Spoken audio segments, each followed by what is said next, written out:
今朝落少少雨咧，407即刻炒大鑊，所以咧大家揸車真係要小心。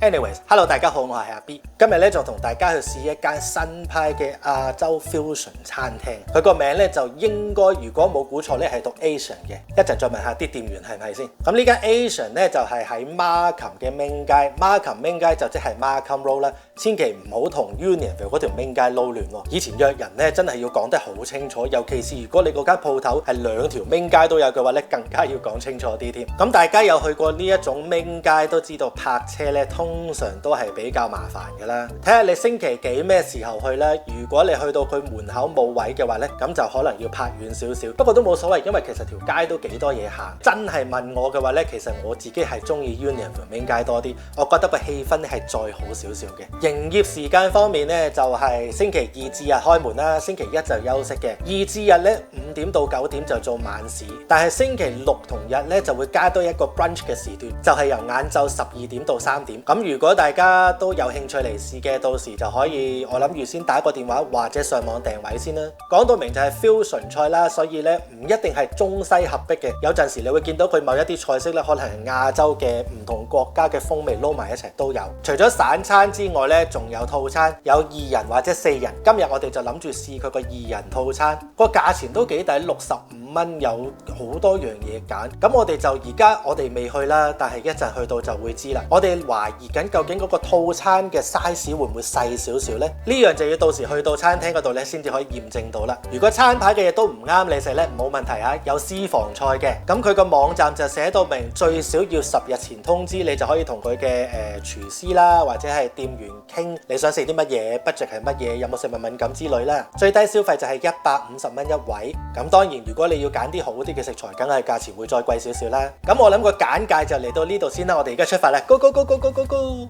雖然未試過啲嘢食，但係如果大家真係有想嚟試嘅話呢，我真係建議大家訂咗位先，因為其實嗰個餐房呢唔係好大，我諗大概係少過40個座位嘅，所以其實嗰個環境呢係幾 private 幾 exclusive。另外一坐低呢，店員就會問你係咪第一次嚟啊，有冇嚟過啦？咁如果你係第一次嚟，即係好似我哋今日咁呢，佢就會做一啲少少嘅簡介，即係講一講佢哋個餐廳係咩形式。咁佢個餐廳呢就係一個 tapas 嘅形式。通常如果係一個 tapas 嘅形式呢，啲碟頭就會比較細啲，咁你就通常要預嗌多幾樣嘢嚟 share， 咁就最啱嘅啦。另外仲會有本日嘅推介呢，佢就介紹一個黑松露炒飯。不過我哋今日就冇揀佢嘅黑松露炒飯，而揀咗其他嘅嘢，一齊嚟睇下我哋今日嗌咗啲咩。頭先提過我哋今日嗌嘅係2人套餐，2人套餐呢就可以喺唔同嘅 option 入邊揀唔同數量嘅食物嘅。咁基本上籠統嚟講呢，就可以揀2個小碟啦，1個頭盤同埋2個主食。今日我哋2個小碟呢，就揀咗一個凍嘅冷麵，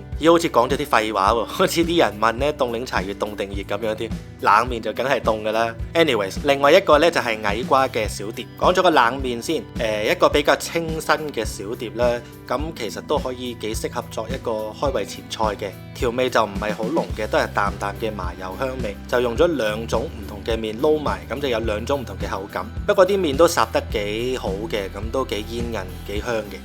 呢個矮瓜就真係非常非常之特別，即係我覺得嚟呢啲咁嘅新派餐廳，你就係想食一啲比較新嘅衝擊、新嘅嘗試。呢個矮瓜完全做得到，一個切成薄片嘅矮瓜，再攞去油炸，跟住再加上一個芝麻醋，口感非常之清新，非常之香口，亦都非常之開胃添。跟住喺前菜方面呢，我哋就揀咗一個蝦多士，新鮮炸起嘅蝦多士呢，好乾身好鬆脆，面頭就鋪上咗日本包糠同埋黑白芝麻，佢特別在呢係入邊染咗咖喱嘅，所以呢食落係有一陣咖喱嘅香味。蝦膠方面就打成一個其實食落有少少似魚蛋蝦丸嗰一種狀態嘅，就同平時嗰啲蝦膠呢有少少分別。咁我覺得兩者都有佢嘅優點啦，所以大家中意食邊一隻呢？呢一個就真係見仁見智啦。不過有一樣真係要重新再讚嘅就係佢炸嗰個功力啊！佢個麵包呢係冇索到油，所以成件事係非常之乾身。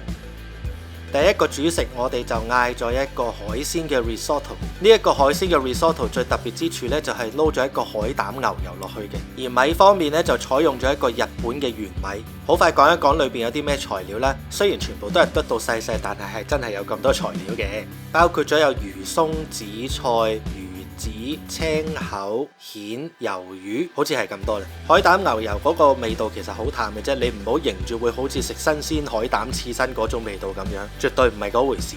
而其他嘅材料我講過咧，係得到細細嘅，我亦都非常之欣賞廚師係咁樣去設計呢一道菜式，因為當你每一個材料都切到細細嘅時候咧，基本上你每一羹嘅飯咧都可以包含咗唔同嘅材料，提供到唔同嘅口感、唔同嘅味道。不過唔會樣樣都好嘅，一定有少少問題出現嘅。而呢一個 risotto 最大嘅反車地方咧，就係佢個煮嘅時間係爭咗少少。啲壽司米食落去嘅時候咧，你間唔中會食到幾粒係硬嘅。我都有同店員反映過噶啦，咁希望佢哋下次咧就可以改進下啦。除非係佢嘅特別烹調方法，咁呢個我就唔係好清楚啦。因為大家如果有食過 risotto 嘅話，你都會知道佢係比較費時噶啦，通常要成20分鐘或以上。咁如果你提早咗時間起鑊嘅話咧，咁啲米咧就會可能係有少少生啦。最後一個就係一個8安士嘅慢煮牛腩，咁睇落去咧就基本上係夠晒足稱噶啦，分分鐘唔止8安士添。喺講任何嘢之前，我做一個動作俾大家睇下，咁大家就會知道呢一嚿牛腩炆得腍唔腍噶啦。